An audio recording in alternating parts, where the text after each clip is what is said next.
اس کی چند آیتیں پڑھی تھی، اگلی چند آیتیں پڑھتی ہیں۔ اللہ تعالی ارشاد فرما رہا ہے وَإِذَا رَأَيْتَهُمْ تُعْجِبُكَ أَجْسَامُهُمْ وَإِن يَقُولُوا تَسْمَعْ لِقَوْلِهِمْ كَأَنَّهُمْ خُشُبٌ مُّسَنَّدَةٌ۔ اے مخاطب، جب تو منافقین کو دیکھے گا تو ان کے جسم تجھے اچھے لگیں گے، وہ دراز قد ہے۔ عبداللہ ابن ابی اور اس کے ساتھ جو لگے ہوئے تھے منافقوں کا ٹولہ، مدینہ شریف میں 3 قسم کے لوگ تھے مسلمانوں میں۔ ایک وہ مسلمان تھے جو بالکل پکے مسلمان تھے، وہ جو اقرار باللسان و تصدیق بالقلب والے تھے۔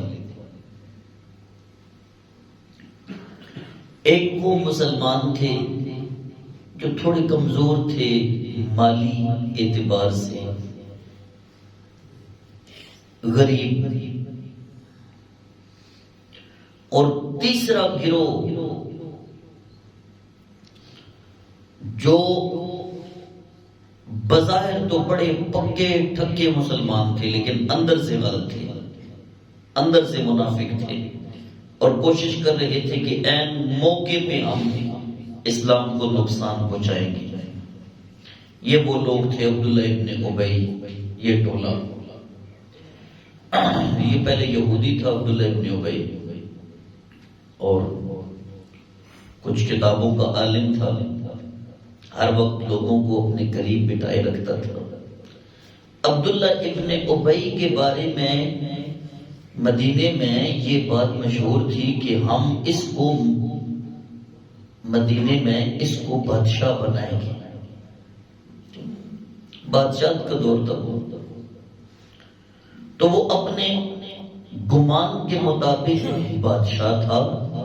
آپ کسی کو بھی کوئی تھوڑی چیز بتا دینا، کہہ دینا، کسی کو یہی کہہ دیں یار تو بڑا پڑھا لکھا ہے، مفتی ہیں، وہ ہوئے یا نہ ہوئے، وہ سوچنا شروع کر دیتا ہے یار واقعی میں مفتی ہیں، اور کچھ عرصے کے بعد تو وہ واقعی مفتی بن بھی جاتے ہیں۔ کچھ عرصے کے بعد وہ کہتا ہے بھی واقعی میں عالم ہوں یار۔ اب عبداللہ ابن ابی کو لوگ یہ کہہ رہے تھے کہ یار تو پڑھا لکھا ہے، تو خوبصورت ہے، دراز قد ہے، برادری والا بندہ ہے، تو ہم مدینے کی جو بادشاہت کا تاج ہے تیرے سر پہ پہنا دیں گے۔ اتنے میں میرے رب کا فضل ہو گیا، میرے رب کا کرم ہو گیا، رحمت للعالمین مدینے میں تشریف لے آئے۔ سبحان اللہ، سبحان اللہ۔ اب عبداللہ ابن ابی کو وہ جو بادشاہت والا تاج تھا وہ ڈوبتا ہوا نظر آیا۔ جب اس کو ڈوبتا ہوا نظر آیا اس نے پہلے مخالفت کی۔ مخالفت جب نہ چلی نا، اس کا چلو تو کلمے ہی پڑھ لینے ہیں، تے اس نے کول ہو کے انہوں پھر پوچھا نہیں۔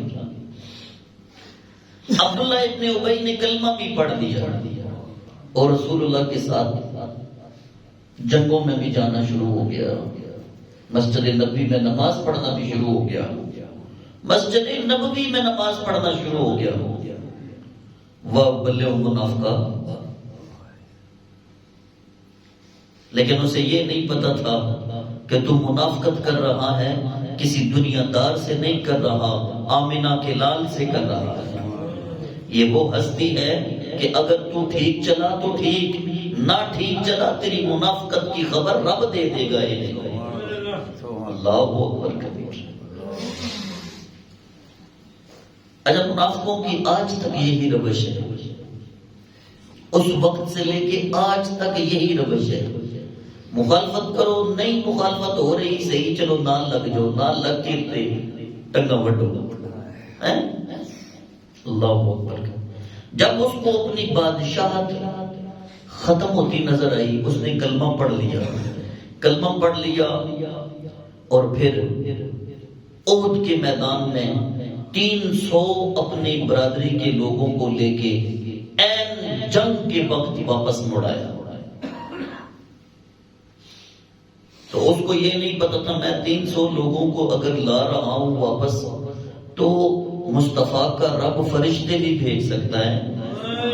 اللہ فرشتوں کو بھیج دے گا اور پھر فرشتے آئے. اللہ اکبر کبیر.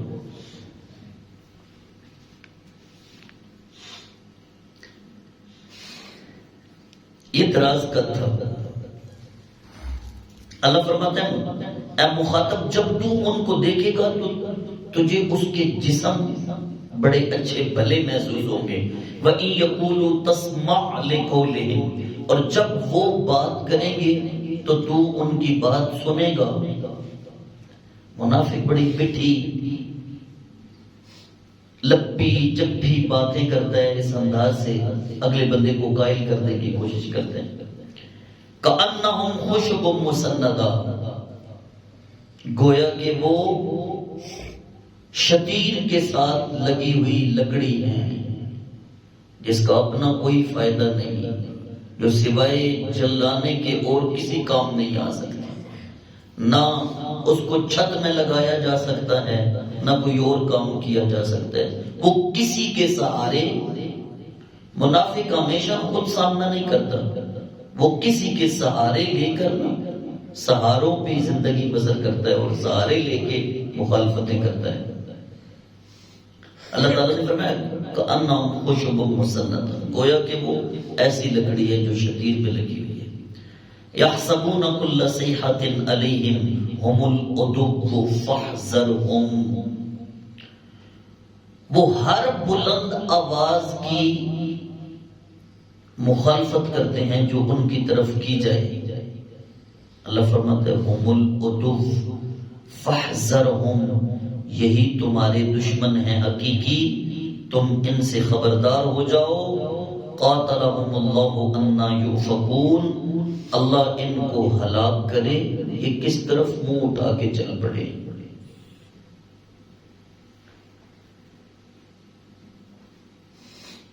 اور جب اہل ایمان کو ان کی منافقت کا پتہ چلا، اب سنیے عبداللہ ابن ابی اور اس کا ٹولہ جتنا تھا، سرکار نے خطبے کے دوران انہیں کہا اٹھو جاؤ دفع ہو جاؤ میری مسجد سے.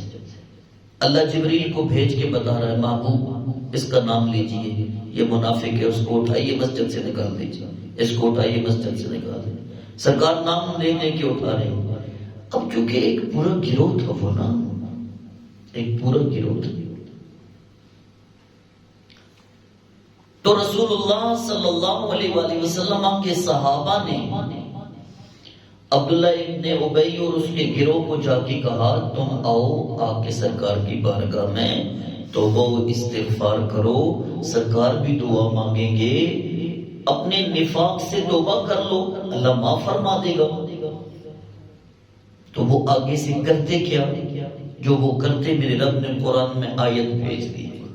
فرمایا وَإِذَا قِيلَ لَهُمْ تَعَالَوْا يَسْتَغْفِرْ لَكُمْ رَسُولُ اللَّهِ، جب ان سے کہا جائے کہ آؤ واپس رسول اللہ تمہارے لیے بخشش کی دعا مانگیں گے، لَوَّوْا رُؤُوسَهُمْ، وہ اپنے سروں کو مٹکے کی طرح ہلاتے نہیں، ہم نہیں جائیں گے.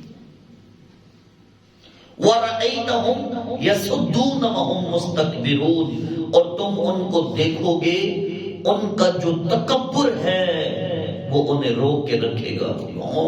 بطریاں بڑی بلا چیزیں مان چیزیں، ہم جائیں معافی کے لیے.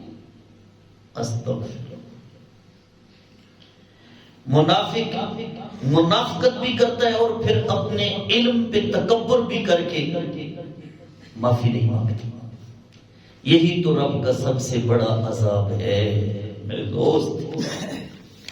فرمایا سواء علیہم استغفرت لہم ام لم تستغفر لہم، محبوب آپ کا رب آپ سے فرما رہا ہے آپ ان منافقوں کے لیے بخشش کی دعا کریں یا نہ کریں، ان کے لیے برابر ہے، کیونکہ انہوں نے میرے حبیب سے منافقت کی ہے، اور جو محبوب سے منافقت کرے اس کو بخشا نہیں جاتا، اس کی تو خیر ہی نہیں ہے۔ لن یغفر اللہ لہم، اللہ ان کو ہرگز معاف نہیں فرمائے گا۔ ان اللہ لا یہدی القوم الفاسقین، بے شک اللہ تعالی فاسقوں کی قوم کو ہدایت نہیں دیتا۔ ہم الذین یقولون لا تنفقوا علی من عند رسول اللہ حتی ینفضوا، وہ کہتے ہیں کہ جو رسول اللہ کے پاس ہیں ان کے اوپر خرچ نہ کرو یہاں تک کہ وہ ادھر ادھر چلے جائیں، منتشر ہو جائیں۔ عبداللہ ابن ابی وہ اپنے سنگیوں سے کہتا تھا کہ جو رسول اللہ کے ساتھ غریب غریب صحابہ بیٹھے ہوئے نا، اس وقت تک سرکار کی بارگاہ میں کوئی چیز پیش نہیں کرنی جب تک یہ اٹھ کے چلے نہ جائیں۔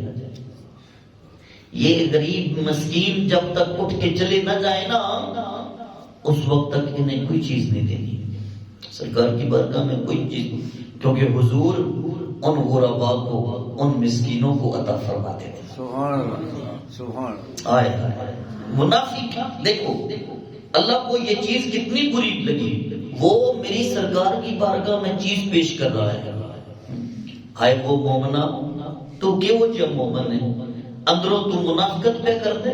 اللہ فرماتا ہے تم میرے محبوب کے پاس جو غریب صحابہ بیٹھی ہیں، جو مسکین صحابہ بیٹھی ہیں، تو کہتا ہے جب تک یہ منتشر نہ ہو جائیں تب تک دیجئے گا نہیں۔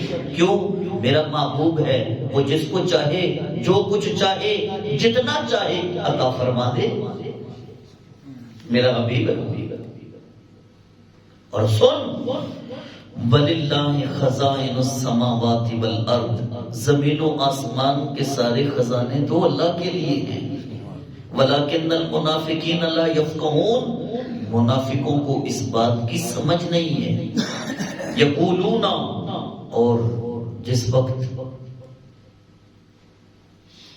وقت یہ بات ہوئی نا تو عبداللہ ابن ابی اپنے سنگیوں سے کہنے لگا، یقولون لئن رجعنا الی المدینہ، مدینہ کی طرف جب ہم واپس لوٹیں گے، لَيُخْرِجَنَّ الْأَعَزُّ مِنْهَا الْأَذَلَّ، تو ضرور عزت والے جو ہیں وہ ذلت والوں کو نکال دیں گے۔ میرے نبی کے صحابی حضرت زید بن ارقم نے یہ بات سنی۔ زید بن ارقم نے یہ بات اپنے چچا سے کہی، بات پہنچتی پہنچتی سرکار تک پہنچی۔ میرے نبی نے عبداللہ ابن ابی کو بلایا، اس کے جتنے سنگی تھے ان کو بلایا۔ ہاں بھی تم یہ کہتے ہو کہ جو عزت والے ہیں وہ ذلت والوں کو نکال دیں گے؟ آگے سے انہوں نے قسم اٹھائی، جی نہیں، ہم نے یہ نہیں کہا۔ سرکار نے زید بن ارقم سے کہا، زید بن ارقم تم جھوٹی خبر کیوں میرے تک پہنچاتے ہو؟ بظاہر شریعت پہ عمل کیا نا میرے نبی نے، اگلوں نے قسم اٹھا لی تھی نا۔ کہتے ہیں نا جب کوئی قسم اٹھا لے تو معاملہ چھوڑ دو رب کی بارگاہ میں، بس یہ رکھنا ہوں تیرا تے تیرے رب دا معاملہ۔ جے تو کلام اللہ دا حیا نہیں کیتا، تو قرآن تے اللہ دے نام دا حیا نہیں کیتا، ہوں تیرا معاملہ تیرے رب تک ہے۔ شریعت یہی کہتی ہے ہوں جڑا کوئی ابو قسمہ پہ چاہے وہ سر تے نہیں پھاڑی دا، اس کو چھوڑ دیا اس، ہاں جی ٹھیک ہے۔ سرکار نے فرمایا زید بن ارقم تو نے غلط کہا۔ وہ دن گزرا نا، زید بن ارقم کہتے ہیں میں اس دن اتنا پریشان ہوا، دنیا و مافیا کی ہر چیز مجھے اچھی نہ لگے، اور جس سے سرکار تھوڑے ناراض ہوں اس کو کون سی چیز کوئی اچھی لگتی ہے، لیکن حضرت زید بن ارقم دل ہی دل میں پریشان۔ شام ہوئی نا، جب شام میرے نبی سفر کے لیے روانہ ہیں، زید بن ارقم بھی ساتھ ہیں اور اداس چہرے سے ہیں۔ زید کو بلا کے میرے نبی نے کان میں کوئی بات کہی۔ زید کہتے ہیں بس میں نے وہ بات سننے کی دیر تھی، میرے چہرے تو گلاب کے پھول کی طرح کھل گئے، سارے دکھ دور ہو گئے، ساری پریشانیاں ہی ختم ہو گئیں۔ ابو بکر صدیق فرمانے لگے زید سرکار نے کیا کہا؟ فرمایا اپنی بات تھی۔ جناب عمر پوچھنے لگے زید سرکار نے کیا کہا؟ جی اپنی بات تھی۔ اچھا تو پھر مبارک ہو، یہ جو چہرے پہ مسکراہٹ ہے یقیناً سرکار نے کوئی حسین بات تمہارے ساتھ کی ہے، کوئی مبارک بادی والی بات کی ہے۔ فرماتے ہیں زید میں خاموش رہا، صبح فجر کی نماز میں میرے نبی نے سورہ منافقون کی آیات تلاوت فرما دی۔ اللہ اکبر کبیرہ۔ کون سی آیتیں؟ سنو، اللہ فرماتے ہیں یہ کہتے ہیں عزت والے ذلت والوں کو نکال دیں۔ سنو، وَلِلَّهِ الْعِزَّةُ وَلِرَسُولِهِ وَلِلْمُؤْمِنِينَ وَلَكِنَّ الْمُنَافِقِينَ لَا يَعْلَمُونَ۔ محبوب انہیں بتا دو عزت اللہ کے لیے ہے، اس کے رسول کے لیے ہے، اور ان کے لیے ہے جو اللہ اور اس کے رسول پر ایمان لے کے آئے، ان کے لیے نہیں ہے۔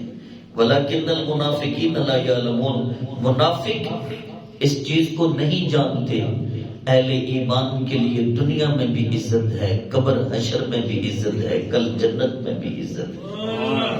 ہماری اس سے بڑی خوش قسمتی کیا ہوگی؟